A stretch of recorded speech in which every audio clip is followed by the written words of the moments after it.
कहानी की शुरुआत रूस के जंगल में कुछ शिकारी और विशेषज्ञों के एक समूह से होती है। उनमें से एक है क्रिप्टोजूलॉजिस्ट ट्रेविस प्रेस्टन और उसकी वैज्ञानिकों की टीम जो उन प्रजातियों की तलाश में है जिन्हें अभी तक दर्ज नहीं किया गया था। जंगल के बीच से गुजरते हुए उन्हें पेड़ों पर पंजों के निशान और खरोंच दिखाई दी थी और थोड़ी ही देर में एक विशाल भालू का शव भी मिल गया था।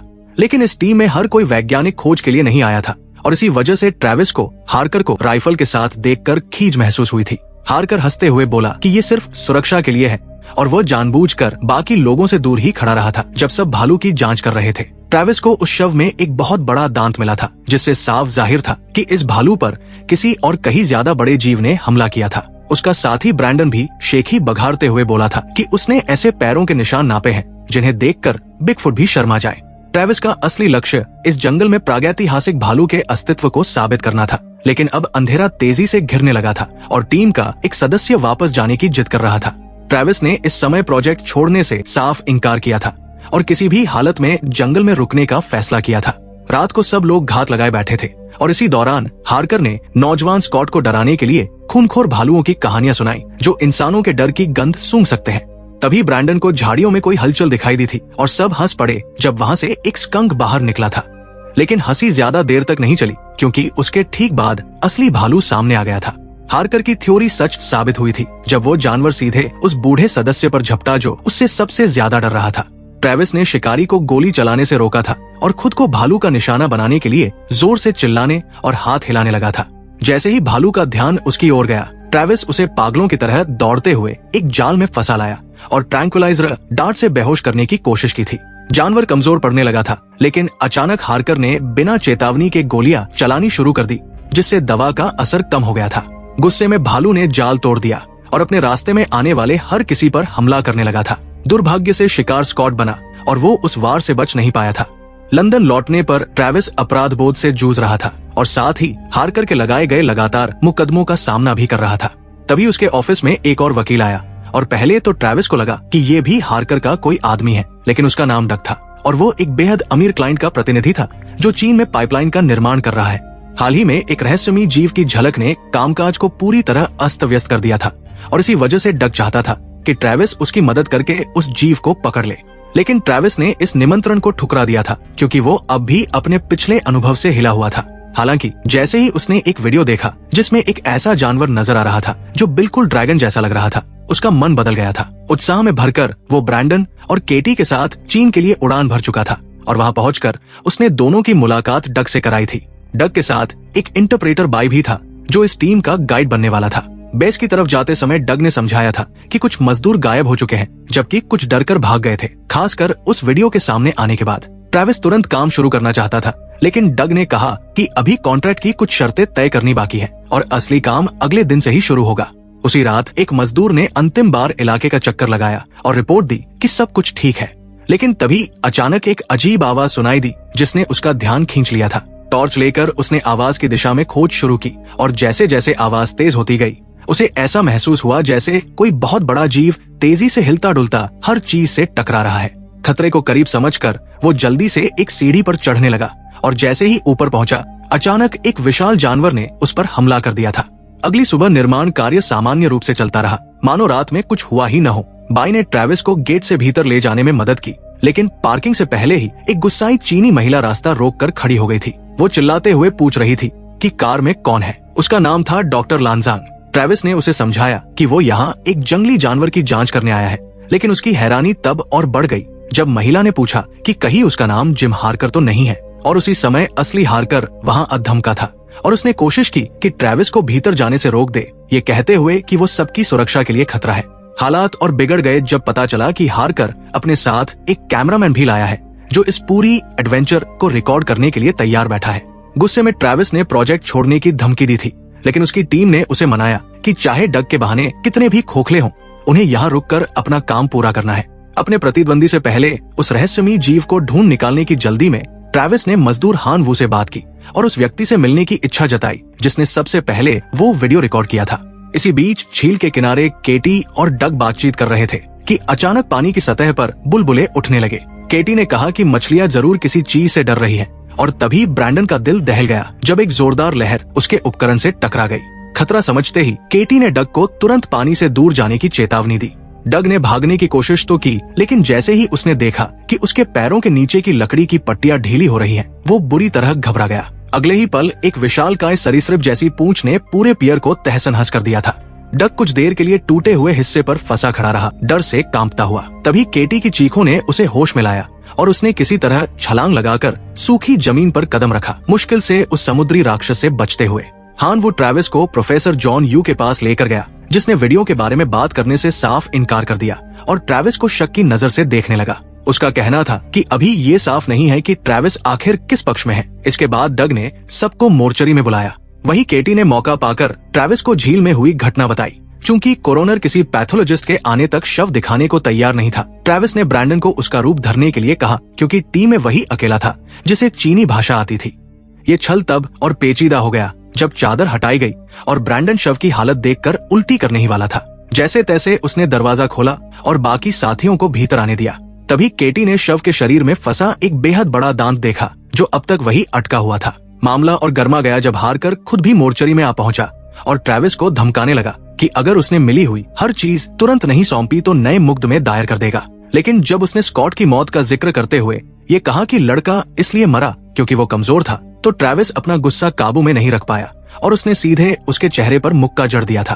कुछ देर बाद हान वू कैंप में प्रोफेसर जॉन यू के साथ पहुंचा, जिसने अब सोच समझकर सहयोग करने का निर्णय लिया था। उसने बताया कि उसका भाई भी निर्माण स्थल पर काम करता था और वही उस जीव का शिकार बना था, जबकि उसकी मौत को औपचारिक तौर पर औद्योगिक दुर्घटना घोषित कर दिया गया था। इसी वजह से उसने जी जान लगाकर उस जानवर के सबूत ढूंढे और उसे फिल्माने में सफल हुआ जब वो झील के पास पहाड़ी से उतर रहा था। ट्रेविस ने पूछा कि आखिर जॉन यू अब क्यों मदद करने को तैयार हुआ, तो उसने कबूल किया कि शुरुआत में उसने तुलना की थी, क्योंकि हारकर भी कुछ ही समय बाद वहां आया और भारी रकम देकर जानकारी खरीदने की कोशिश की। लेकिन जॉन यू ने साफ कहा कि उसे ऐसे लोग सख्त नापसंद हैं जो हर चीज को पैसों से तौलते हैं। इसके बाद वो ट्रेविस को उस जगह ले गया जहां फुटेज शूट हुई थी। वहां उन्हें खून से लथपथ टूटी हुई हेलमेट के पास एक विशालकाय पदचिन्ह मिला। तीनों उस ताकत से स्तब्ध रह गए जो ऐसी तबाही मचाने के लिए चाहिए थी। तभी अचानक पेड़ जोर जोर से हिलने लगे और बाइशी का चेहरा डर से सफेद पड़ गया। सब समझ गए कि वही दैत्य वहां मौजूद है। ट्रेविस ने कैमरा झपटते ही दौड़ लगा दी और उस जानवर का पीछा करने लगा मानो खुद ही शिकारी हो। लेकिन असली शिकारी तो वो ड्रैगन था जो बिजली की तरह तेज निकला और कई बार गोल चक्कर लगाने के बाद सीधा झील में कूद गया। ट्रेविस चाहकर भी इस मुठभेड़ को रिकॉर्ड नहीं कर पाया था। रात होते ही हारकर के लोग देरी पर सवाल उठाने लगे और उसे उसकी खुद की शेखी याद दिलाई कि वो इन हमलों का अंत कर देगा। मगर हारकर हमेशा की तरह संवेदनहीन निकला। उसने कहा कि वो सिर्फ इसलिए चीन आया है क्योंकि ये लक्ष्य बेहद कठिन है, वरना उसके स्तर के शिकारी के लिए दुनिया में अब कोई चुनौती बची ही नहीं है। वही एकमात्र इंसान जिसने उसके सामने बोलने की हिम्मत दिखाई वो थी डॉक्टर ज़ुंग। दोनों के बीच इस जीव की प्रकृति को लेकर तीखी बहस छिड़ गई थी। हारकर अब भी इस बात पर अड़ा रहा कि ये सिर्फ एक विशालकाय मगरमच्छ है, जबकि डॉक्टर ज़ुंग को शक था कि ये किसी भी जाने पहचानी प्रजाति का जानवर नहीं है। उसने बताया कि उसने पानी में कुछ बेहद अजीब तरह के अणु पाए हैं, लेकिन हारकर उसकी बात सुनने को तैयार नहीं था। वो सिर्फ नतीजे चाहता था और पूरी टीम को दोष देने लगा कि अब तक उसका लक्ष्य पकड़ में क्यों नहीं आया। अगले दिन ट्रेविस ने युवाओं के साथ बैठकर अपने करियर के बारे में बताया। उसने साझा किया कि उसने क्रिप्टोजूलॉजी तभी चुन ली थी जब वो छोटा लड़का था, क्योंकि उसे एक ऐसे जीव की झलक मिली थी जिसे मिथक माना जाता था और तब किसी ने उस पर विश्वास नहीं किया था। उसकी यादों को बीच में रोकते हुए केटी आई और खबर दी कि एक और हमला हो चुका है, लेकिन इस बार डग भी उस जगह तक पहुंचने का रास्ता साफ नहीं करा पाया। बातचीत सुनकर हान वू बोला कि उसके पास वहां पहुंचने का अपना तरीका है और ट्रेविस तुरंत उसके साथ जाने को तैयार हो गया। हान वू ने पहरेदारों को भटकाया और इस दौरान ट्रेविस झाड़ियों के पीछे छिपकर सीधे घटनास्थल तक पहुंच गया। वहां उसने कुछ तस्वीरें खींची और जमीन पर गिरी एक पीली सी वस्तु की जांच करने लगा। तभी ज़ुंग बंदूक लिए वहां पहुंची। वो विरोधी टीम के किसी भी जिज्ञासु सदस्य को भगाने आई थी, लेकिन ट्रेविस के ज्ञान को देखकर वो प्रभावित हो गई। उसे और भी हैरानी हुई जब उसने सुना कि ट्रेविस का इरादा इस जीव को मारने का नहीं बल्कि समझने का है। रात में ज़ुंग का एक साथी जिसका नाम फ्राई था धीरे धीरे पक्ष बदलने लगा और बोला कि अब उसकी वफादारी हारकर के साथ बस एक धागे पर टिकी है। तभी पास ही जोरदार धमाका हुआ और सायरन बजने लगे। दर्जनों मजदूर घबराकर जान बचाने के लिए दौड़ पड़े। अफरातफरी में एक हादसा भी हुआ और एक मजदूर लगभग दबकर मरने ही वाला था। वो किसी तरह बच तो गया, लेकिन उसकी सांसें बस कुछ ही सेकंड तक चल सकी, क्योंकि तुरंत बाद ड्रैगन ने उसे जकड़ लिया। अब जुंग को और यकीन हो गया कि ये किसी मगरमच्छ का काम नहीं है। अगले दिन उसने हार्कर से जीव को जिंदा पकड़ने की संभावना पर बात करनी चाहिए, लेकिन उसने उसकी बात पूरी होने भी नहीं दी और ताना मारते हुए कहा कि शायद उसका और ट्रैविस का रिश्ता पेशेवर से ज्यादा गहरा है, इसी वजह से वो उसकी पागलपन भरी सोच को इतनी तवज्जो देती है। इसी बीच केटी ने डग को मनाया कि वो फील्डवर्क का थोड़ा अनुभव खुद ले और आखिरकार उसने हामी भर दी। वो समूह के साथ एक रात की नाव यात्रा पर जाने के लिए तैयार हो गया। ब्रैंडन ने सोनार उपकरण पानी में उतारा और पूरी टीम बेसब्री से इंतजार करने लगी। तभी अचानक बीप की आवाज आने लगी और सब उत्साहित हो उठे क्योंकि कुछ पास आ रहा था। ट्रैविस खड़ा होकर धुंध में झांकने लगा और व्यंग्यात्मक मुस्कान दी जब उसे दूसरी टीम की नाव दिखी। इसके बावजूद उसे सुकून था कि हारकर उसमें मौजूद नहीं है और कोई भी उसकी बुराई का बचाव करने के लिए आगे नहीं आया था। लेकिन तभी उपकरण दोबारा बजने लगे और दोनों टीमों को एहसास हुआ कि कुछ बहुत बड़ा उनके ठीक नीचे है। बीप की आवाज इतनी तेज हो गई कि अचानक झटका लगा और किसी विशालकाय चीज ने नाव को नीचे से टक्कर मार दी। लगभग सभी लोग पानी में गिर पड़े। फ्राई और जुंग ने तैरकर ट्रैविस की नाव तक पहुंचने की कोशिश की, जबकि दूसरी टीम के 2 लोग उस जीव को देखकर गोलीबारी करने लगे। गोलियों से जानवर को कोई चोट नहीं पहुंची, बल्कि वो और भी ज्यादा उग्र हो गया। डर कर दोनों ने बाकी साथियों का इंतजार किए बिना वहां से भागने का फैसला कर लिया। जुंग तैर नहीं पा रही थी, इसलिए ट्रैविस खुद पानी में कूद पड़ा और उसे पकड़कर सुरक्षित नाव पर वापस ले आया। इस बीच फ्राई लगभग डूब ही चुका था। ट्रैविस उसे बचाने की कोशिश में उसकी ओर तैरने लगा, लेकिन उससे पहले ही वो दैत्य सामने आ गया और सबकी आंखों के सामने फ्राई को निगल गया। सबको पता था कि इस जीव का पाचन बेहद तेज है, इसलिए बाकी लोग जान बचाकर किनारे की तरफ भागे और मुश्किल से कुछ ही पलों में वहां से बाहर निकल पाए। जब हारकर को कैंप पर फ्राई की मौत की खबर मिली तो उसके चेहरे पर कोई असर नहीं था। उल्टा उसने अपने शिकारी साथियों पर बरसते हुए कहा कि उन्हें पहले से बताना चाहिए कि वे झील पर जाने वाले हैं। इस घटना से डग का मनोबल टूट गया और उसने ट्रैविस की टीम के खिलाफ बगावत करते हुए कहना शुरू किया कि शायद हारकर सही है और उस राक्षस को जितनी जल्दी हो सके खत्म कर देना चाहिए। डग की बात सुनकर केटी बेहद निराश हुई क्योंकि वो उसके प्रति आकर्षित थी, लेकिन ट्रैविस ने उसे समझाया कि वो जीव सिर्फ अपने इलाके की रक्षा कर रहा है और असली खतरा हारकर है, जो केवल नाम और शोहरत के लिए सबकी जान खतरे में डाल रहा है। उसकी इस बात ने टीम का मनोबल कुछ हद तक वापस लौटा दिया। बस जुंग अब भी अपने साथी की मौत और बाकी लोगों की बेरुखी से विचलित थी। अगली सुबह केटी ने भी अपनी चिंता जताई कि अगर ड्रैगन वास्तव में करीब 6 मीटर लंबा है तो जो पिंजरा और डार्ट्स उनके पास है वे शायद उसके लिए काफी न हो। फिर ब्रैंडन ने दोनों को बुलाकर पानी के भीतर से माइक्रोफोन में रिकॉर्ड हुई आवाज सुनाई। केटी ने कहा कि ये किसी व्हेल के गीत जैसी लग रही है। उन्होंने एक थ्योरी बनानी शुरू की कि शायद निर्माण कार्य की आवाजें ही उस प्राणी के इस इलाके में आने का कारण बनी हो, लेकिन इसे साबित करने के लिए और डेटा की जरूरत थी। जुंग ने बताया कि उसकी मूल टीम ने पूरा भूगर्भीय विश्लेषण किया था, लेकिन अफसोस कि वो रिपोर्ट साझा करना असंभव है क्योंकि हारकर सब कुछ गुप्त रखता है। हार मानने के बजाय ट्रैविस ने उससे मदद मांगी ताकि वे प्रतिद्वंद्वी कैंप में घुसकर जानकारी हासिल कर सके। अंधेरा होते ही दोनों ने योजना पर अमल किया। बाड़ फांदी, लकड़ी के बक्सों के पीछे छिपे और धीरे धीरे दफ्तर के पास पहुंच गए। ट्रैविस ताला तोड़ने ही वाला था कि जुंग ने खिड़की खोलकर उसे इशारा किया, लेकिन अंदर घुसने के कुछ ही मिनटों में वे पकड़े गए। हारकर ने यूएसबी जब्त कर ली और ट्रैविस के हाथ प्लास्टिक टाई से बांध दिए। उसने व्यंग्य से कहा कि गोली मारना ठीक नहीं क्योंकि सवाल उठ सकते हैं, लेकिन अगर उनके टुकड़े मगरमच्छ के पेट से मिले तो किसी को शक भी नहीं होगा। हारकर ने उन्हें बंद कर छोड़ दिया, ये सोचे बिना कि प्लास्टिक टाई ट्रैविस के लिए कोई रुकावट नहीं है। उसने तुरंत खुद को और फिर जुंग को आजाद कर लिया। जाते जाते उसने गैस खोल दी, जिससे धमाके से दीवार में छेद हो गया और वे वहां से भाग निकले। हालांकि वे गलत दिशा में भाग पड़े और पहरेदारों की नजर में आ गए। जंगल की तरफ जाते समय एक गुंडा बाइक पर उनका पीछा करने लगा, लेकिन जुंग का धैर्य टूट गया। उसने लकड़ी उठाकर उसे गिरा दिया और दोनों ने वही बाइक छीन ली। कैंप लौटने पर उनके हाथ खाली थे। तभी डग ने ट्रैविस को एक यूएसबी थमा दी और कहा कि मनाने के और भी तरीके होते हैं। डेटा से पता चला कि इलाके के नीचे भूमिगत सुरंगों का जाल फैला हुआ है, बिल्कुल उसी पीली सामग्री से जुड़ा जिसे ट्रैविस ने पहले देखा था। अब ये साफ था कि वही सुरंगें उस प्राणी का ठिकाना थी और इसी वजह से सोनार उसे पकड़ नहीं पाता था। टीम एक और शिकार पर निकल पड़ी। इस बार ट्रैविस ने हान वू और बैशी को पीछे छोड़ दिया क्योंकि वह दोबारा नागरिकों की जान खतरे में नहीं डालना चाहता था। इस बार की योजना ब्रैंडन की बनाई मशीन का इस्तेमाल करने की थी, जो प्राणी की आवाज की नकल कर सकती थी। लेकिन जैसे ही जुंग ने नाव से 300 मीटर दूर कोई हलचल महसूस की, ब्रैंडन घबरा गया और समय पर मशीन चालू नहीं कर पाया। तभी राक्षस अचानक नाव से टकरा गया और केटी की टांग घायल हो गई। बिना कुछ कहे ब्रैंडन पानी में कूद गया और डिवाइस को ठीक करने के लिए गहराई में उतर गया। प्राणी तेजी से उसकी ओर बढ़ा और तभी उसने सेटिंग पूरी कर ली। नाव पर लौटने का वक्त नहीं था, इसलिए उसने ऊपर आकर चिल्लाया कि कोई बटन दबाए। इस बार डग ने छलांग लगाकर बटन दबाया और मशीन से आवाजें निकलने लगी। तुरंत ही दैत्य डरकर दूर भाग गया। केटी की हालत देखकर ट्रेविस उसे अस्पताल ले जाने का सोचने लगा, लेकिन उसने उसे रोका और कहा कि ये आखिरी मौका है प्राणी का पीछा कर उसकी गुफा तक पहुंचने का।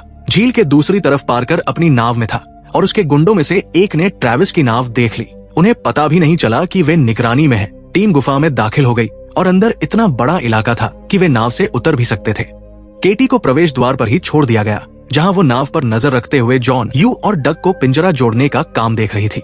इसी बीच ट्रेविस ब्रैंडन और जुंग के साथ गुफा के भीतर गहराई तक चला गया। तभी हारकर अचानक आ पहुंचा और उसके गुंडों ने डग को मार दिया जब उसने विरोध करने की कोशिश की। ये सब जाने बिना बाकी लोग आगे बढ़ते रहे और गुफा के विशाल आकार को देखकर चकित हो गए। अंततः उन्होंने वहां के असली मालिक को देखा, वो प्राणी जो एक चट्टान पर सो रहा था। ट्रेविस ने दूर से प्राणी का निरीक्षण किया और गंभीर स्वर में कहा कि ये कुछ ऐसा लगता है जो सरीसृप और उभयचर के बीच का मिश्रण है और अब तक पूरी तरह अज्ञात रहा है। जैसे ही फ्लैशलाइट की किरण उसकी त्वचा पर पड़ी, प्राणी ने गहरी गर्जना की और उसके मांसपेशियां फड़कने लगी। इस डरावने दृश्य को देखकर सभी एक पल के लिए स्तब्ध रह गए और पीछे हट गए। ब्रैंडन, जो पहले ही डार्ट शूटिंग मशीन सेट करने में घबराया हुआ था, अब और भी भयभीत हो गया। मशीन की गड़बड़ी के कारण प्राणी को ये महसूस हो गया कि उसके खिलाफ कोई हमला होने वाला है। उसका गुस्सा बढ़ता गया और उसने जोरदार कदमों से गुंबददार छत और दीवारों को हिलाते हुए पीछा शुरू किया। ट्रेविस ने तेजी से ब्रैंडन की ओर दौड़ते हुए प्राणी को रोकने की कोशिश की, लेकिन राक्षस का पैमाना और शक्ति इतनी विशाल थी कि वह उसे आसानी से पार कर रहा था। सौभाग्यवश ट्रेविस ने एक साइड होल देखा। ये जगह उसके विशाल सिर के लिए बहुत तंग थी। वो तुरंत वहां घुस गया और अपने शरीर को सिकोड़ लिया। ट्रेविस ने जोर से ब्रैंडन को निर्देश दिया कि मुंह को निशाना बनाओ और डार्ट सही दिशा में मारो, लेकिन उसकी आवाज ने प्राणी का ध्यान बदल दिया और अब वह दोनों को एक साथ तलाशने लगा। ट्रेविस और जुंग ने तत्काल अपनी सुरक्षा के लिए आसपास के संकरे और घुमावदार रास्तों में खुद को छिपाया। प्राणी के जबड़े के एक झटके से एक विशाल चट्टान जमीन से हटकर उनके ऊपर गिरने लगी। वे बमुश्किल रेंगते हुए पास की गलियों में घुस गए। ट्रेविस ने कई बार डार्ट फायर किया, ये नहीं जान पाते हुए कि कोई निशाना लगा या नहीं। अंततः जब प्राणी सीधे उस पर हमला करने आया, ट्रेविस ने हथियार को ढाल की तरह पकड़ा और खुद को उसके जबड़े से बचाया। सभी सांसों को थामे हुए उनके दिल जोर जोर से धड़क रहे थे। गुफा के अंधेरे में केवल प्राणी की गर्जना और उनकी खुद की तेज सांसों की आवाज गूंज रही थी। हर कदम पर मौत का खतरा मंडरा रहा था और ट्रेविस को अपनी टीम को सुरक्षित निकालने के लिए हर कदम सोच समझकर उठाना पड़ रहा था। जैसे ही शांत करने वाली गोली का असर प्राणी पर हुआ, उसका विशाल शरीर धीरे धीरे ढीला पड़ने लगा। मांसपेशियों की ताकत कम होती चली गई और अंततः वो एक और धड़ाम से गिर पड़ा। गुफा में खून, धूल और पानी की हल्की बूंदों से माहौल और भी डरावना बन गया। जुंग और ब्रैंडन ने कुछ पल के लिए हिचकिचाया, लेकिन अपनी हिम्मत जुटाकर प्राणी के पास गए। उसके विशाल पैरों, कांटेदार पंजों और चमकदार आंखों को नजदीक से देख उन्हें सच्चाई का एहसास हुआ। ये कितना दुर्लभ और शक्तिशाली जीव था। लेकिन उनकी खुशी और प्रशंसा अचानक हारकर की ताने भरी तालियों की गूंज से टूट गई। गुफा की दीवारों पर उसकी तानों की आवाज गूंज रही थी और ऐसा लग रहा था मानो पूरा स्थान उसी के विजयी शिकार के लिए ताली बजा रहा हो। ट्रेविस खुद को संभाल नहीं पा रहा था। उसने अपने भीतर सवाल किया कि क्या सच में ये वही महिमा है जिसके लिए शिकार करना चाहिए? क्या बेहोश प्राणी पर गोली चलाना ही किसी को शिकार का गौरव देता है? हारकर ने ठंडी गणनात्मक मुस्कान के साथ कहा कि उसके लिए केवल मृत प्राणी के साथ तस्वीरें ही महत्व रखती हैं। सच्ची जानवर की समझ या उसकी रक्षा की कोई जगह नहीं थी। पूर्व बॉस के इस घिनौने रवैये से क्रोधित जुंग ने उसके सामने अपनी नाराजगी व्यक्त करना शुरू किया। उसने उसकी बहस काटी, ताने दिए और उसकी अभद्रता का मुंहतोड़ जवाब दिया। हारकर, जो अपने अहंकार में डूबा था, इस पर इतना ध्यान भटका कि वह अपने लक्ष्यों से विचलित हो गया। ब्रैंडन ने मौके का फायदा उठाते हुए एक गुंडे पर झपट्टा मारा, जबकि ट्रेविस ने अपनी बंदूक उठाकर हारकर पर हमला किया। लेकिन सबसे बड़ा मोड़ तब आया जब ट्रेविस ने सच्चाई बताई। ये गिरा हुआ जीव केवल किशोर था और यही वही नहीं था जिसने उनकी नाव पर हमला किया था। वो ये खुलासा करने ही वाला था कि तभी गुफा के गहरे कोने से हलचल हुई। विशालकाय मां प्राणी क्रोध और गुस्से से भरी हुई प्रकट हुई। उसकी आंखों की आग और दहाड़ इतनी भयानक थी कि गुफा की दीवारें कांपने लगी।